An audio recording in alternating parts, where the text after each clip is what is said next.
David Olivia Garcia is a co-host of New Mexico in Focus and is also the managing editor for the New Mexico Independent, which is an online news site. He says that the internet has some great benefits for journalism. You know, the internet is this new, amazing medium. Not so new, really. I mean, it's been around quite some time now, but it's, I think, maturing as, among other things, a place for journalism, I think. In a sense, the internet allows you to tell stories better than in a newspaper or on television. For this reason, you can do it all online. You can have the written word, you can have still photographs, you can have video. You can link and kind of connect to the other journalism that has been done on a given topic. So it's not like you're in a vacuum.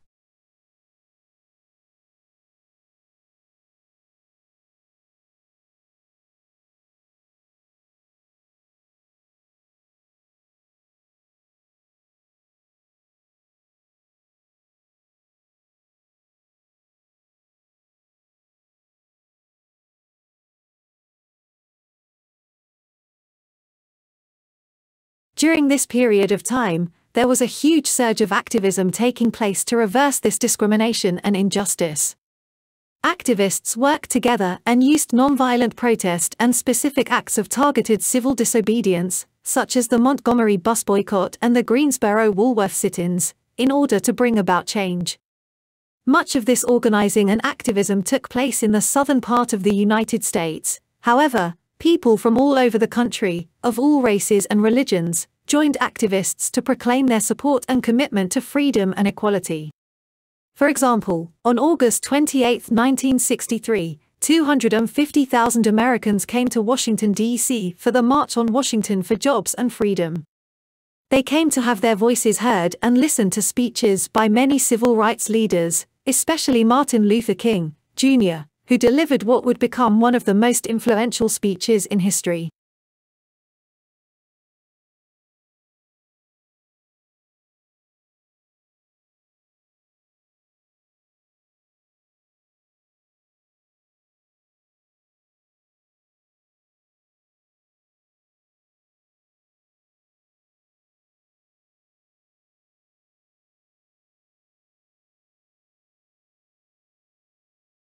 Today we're going to be talking about categorizing and classifying reading strategies. You can follow along in the box as I go through the bulleted points. Information that has been classified together has been put into categories. You categorize when you put a name to the things you have classified as similar. Naming how objects or information have been classified helps to identify how the parts of the group are alike. Things might be categorized according to their physical structure, called their makeup, or characteristics called features. Readers use categorization to name how items in text go together. Officers use the names of each chapter or section to categorize information. Let's take a look at what classified means. Again, you can follow along the bulleted points when items are grouped together based on details they have in common.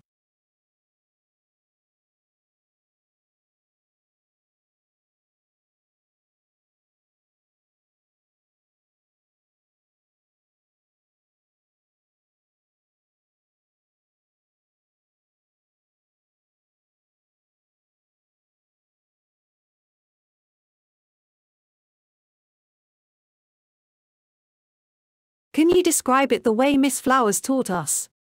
What do you mean? Do you remember how she told us to communicate using clarity and precision? Oh, I remember. That means I should be careful about the words I choose so that other people can understand what I'm describing. We're always trying to get our students to use very specific language. We're saying that the more that you think with clarity and precision, the more likely you're going to be able to think better about situations. We don't want you to just be using generalizations.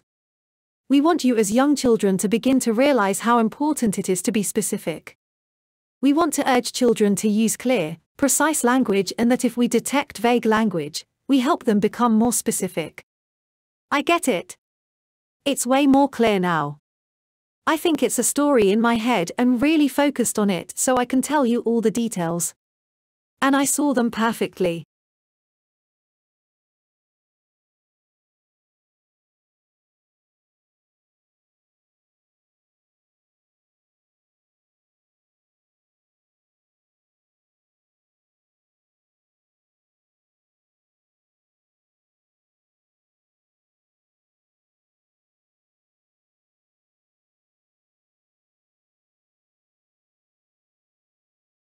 And when you say communicate, do they actually communicate like they warn each other about a fire or an invasive species or something? Yes. So if one tree gets damaged by the mountain pine beetle, the injured seedling will up its defense enzymes, and then the receiving tree will then increase its defense enzymes because it knows now that there's some kind of damaging agent around. Wow, so how are they? Are they doing this? How are they communicating through an underground network? So they're physically connected by these microscopic fungi and so mushrooms. Yes, you're right. We call them hyphae or mycelium. In fact, like if you were to, peel back the surface of the forest floor, you'll see the fungi that are linking these trees together.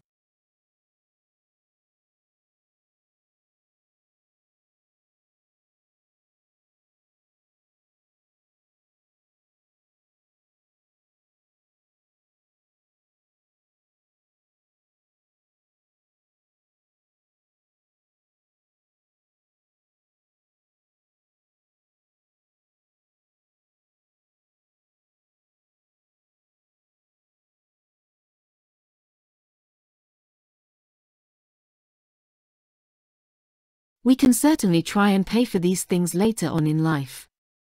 But that's incredibly expensive. It's incredibly draining on public resources, draining on private resources.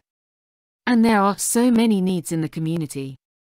The more we can focus on children and families early in their development, the better off we'll be in terms of our own public resources, public education, and public health.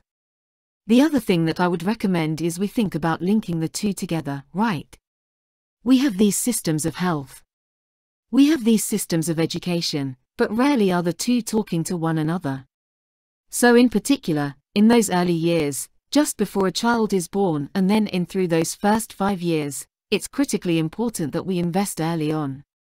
That way we can make sure that that individual is on the right path to start school and to start helping.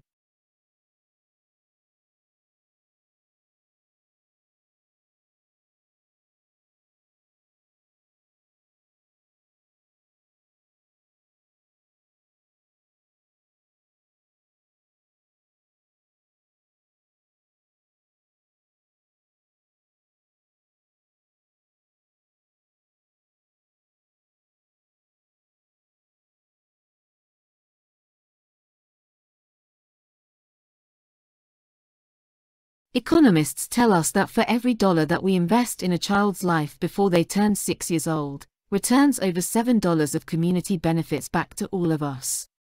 And so what that means for First Time and for our county is that every dollar we're investing our communities can down the road as this child gets older, as they succeed through school, and as they become productive citizens. And so early childhood education, particularly if you look at the research, it pays off in the long run.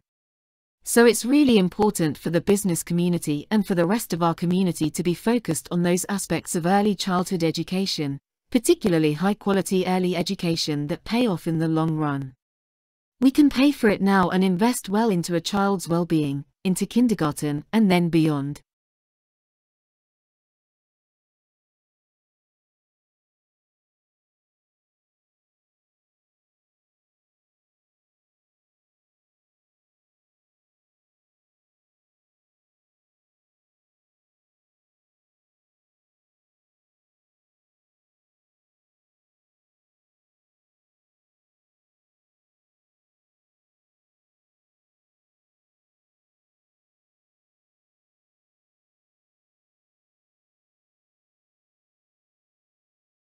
It's really recommend that everybody take some organization studies courses, that even if you're not planning to become a nature specialist.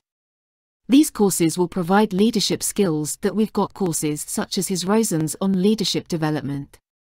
They're going to give you the interpersonal competencies and skills to advance in your career. So I think that's organization studies give people a place to go into a number of different careers, be it in the public sector of the private sector or a non-profit. Think everyone needs to understand how organizations are structured, how they function and how people interact. And then to get to your strategic goal. It's really important to take organization studies courses.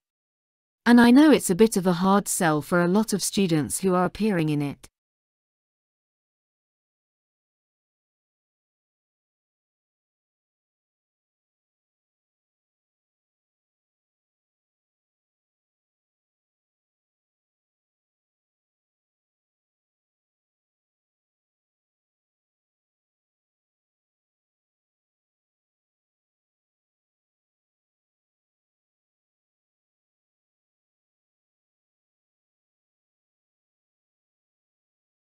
The primary role for women was still considered to be, quote unquote, at home, regardless if they had a family or not. Now, it's interesting. Even if they didn't have a family, their role was considered to be at home. Women who had the same jobs as men were paid only about 60% of what men made for doing the same work. Now, it's interesting, we could say, well, we've made a lot of progress since then and not a whole lot. It's still around 75% instead of 60% of what men make. Today, it's even as low as about 75%. So there still isn't at least pay equality for women as compared to men. Women still only made up about 21% of the workforce in. There were not that many options for working women.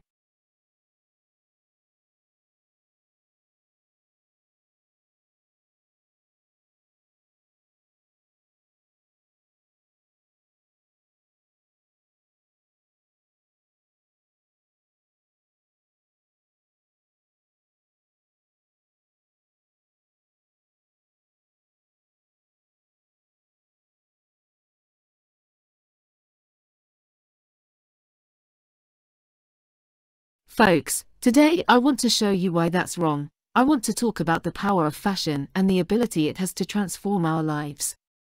This day and age is, statistically speaking, the best time ever to be alive. We have longer lifespans, way lower mortality rates, easier access to food, shelter, education. We should all be so incredibly grateful for the gift of being alive in the 21st century. But there's a catch, right? All those perks of the modern age are pretty much offset by the constant pressure to be productive. But that idea, that sentiment, it's based on something we all intimately know. We all know that the way you dress influences how other people perceive you. It's the reason why your mom's ironing that white shirt before your first proper job interview, or you're up at midnight texting your friends 15 different outfit options before your first date with that smoking hottie from the library.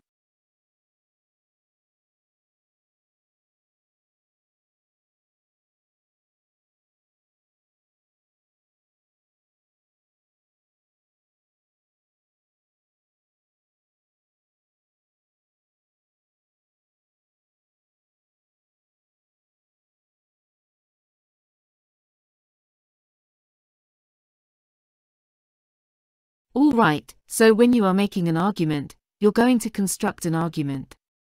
One of the first things you have to do is you have to know the point that you're trying to make. As a part of making your point, you have to develop a thesis statement. A thesis statement is your claim or the point that you're trying to make. And preferably, it's condensed down to a very clear, concise, and accurate statement, which we call a thesis statement, a statement that when someone hears that they know one. That's the promise you're making to your reader. And two, they know exactly the point you're trying to make. And there's no confusion. It's very clear and articulate. Once you've developed your thesis statement, you need to identify the evidence that you're going to use to support your thesis.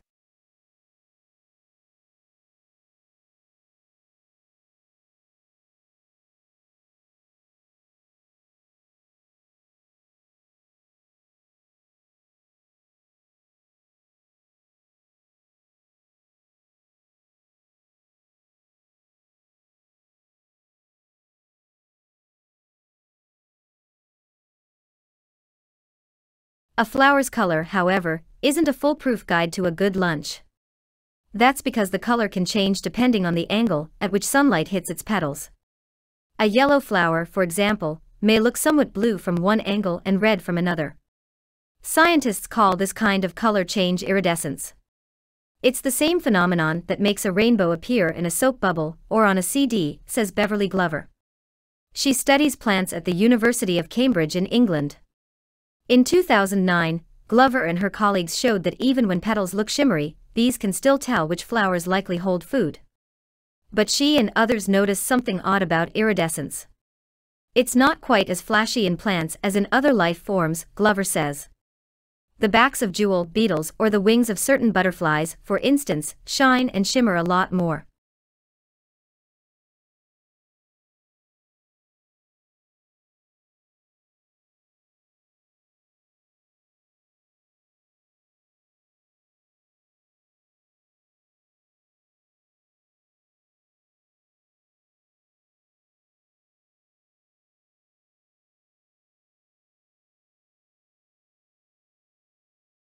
Scientists around the world are racing to learn how to rapidly diagnose, treat, and stop the spread of a new, deadly disease. SARS, severe acute respiratory syndrome, was detected for the first time in February 2003 in Hanoi, and since then has infected more than 1,600 people in 15 countries, killing 63.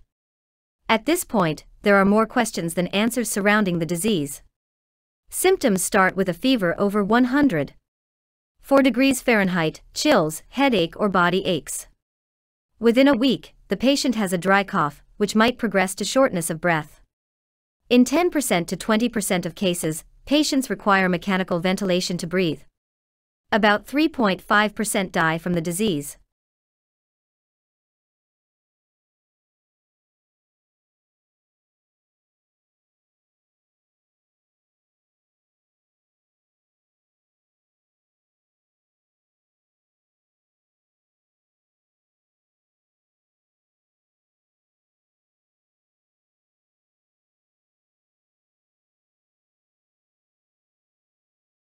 Height is correlated with a lot of things. Up to a certain height, taller people make more money than the flatly challenged. And the taller residential candidate almost always wins. Now a study finds that your height as an adult has a profound effect on your perception of your health. Short people judge their health to be worse than average, or tall people judge theirs. The research was published in the journal Clinical Endocrinology. Data for the study came from the 2003 Health Survey for England. More than 14,000 participants filled out questions and had their heights measured. The study only looked at how good the subject thought his or her health was, not their actual health.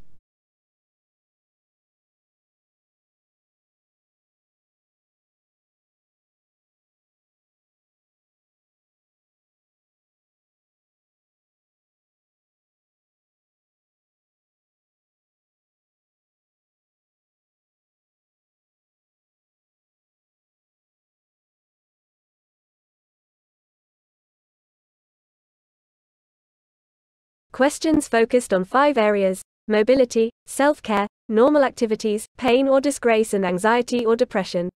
Men shorter than about 5 feet 4 and women shorter than 5 feet reported the worst impressions. But small increases in height at the low end had much bigger effect on perception than the same increase among taller people. Other studies have shown, ironically, that shorter people on average actually live longer. A postal article, not the postal article. Now, before we get ahead of ourselves, an article in English is a verb that precedes a noun, and simply indicates specificity. This sounds quite complicated, and to be honest, it's quite complicated to say without spraying everyone within 15 feet, but the concept's quite simple.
As soon as you walk through the doors of the event, you will be greeted with numerous engaging activities and displays. Some of the highlights include interactive exhibits demonstrating how a human heart works, sections showcasing the spinal cord and brain, and displays featuring butterflies and various insects. Visitors will even have the opportunity to try catching local insects. Additionally, there will be activities such as walking through local plant gardens to observe and understand the process of photosynthesis. The organizers of Bio Bonanza have ensured that the event caters to a diverse audience. While the displays are designed to engage high school and middle school students, there will be activities suitable for individuals of all ages.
As soon as you walk through the doors of the event, you will be greeted with numerous engaging activities and displays.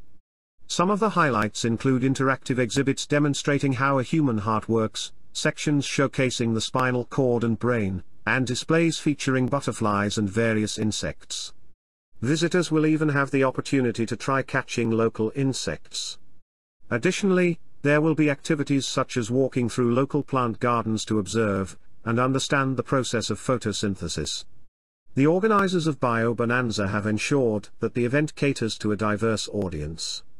While the displays are designed to engage high school and middle school students, there will be activities suitable for individuals of all ages.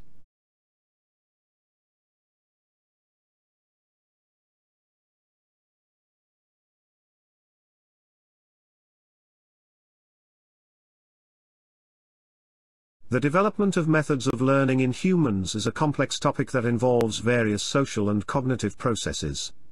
Lalonde's work primarily focuses on areas such as social learning, cultural evolution, and niche construction.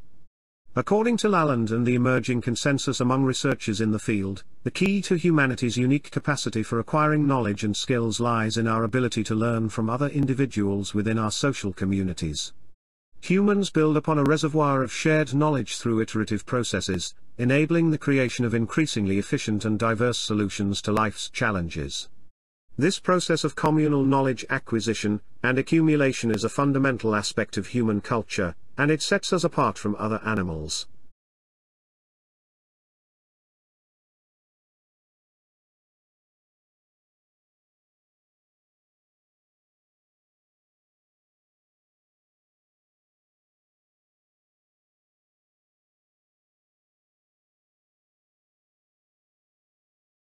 Why and to what extent should parents control their children's TV watching?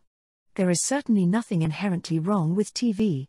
The problem is how much television a child watches and what effect it has on his life. Research has shown that as the amount of time spent watching TV goes up, the amount of time devoted not only to homework and study but other important aspects of life such as social development and physical activities decreases. Television is bound to have a tremendous impact on a child, both in terms of how many hours a week he watches TV and of what he sees.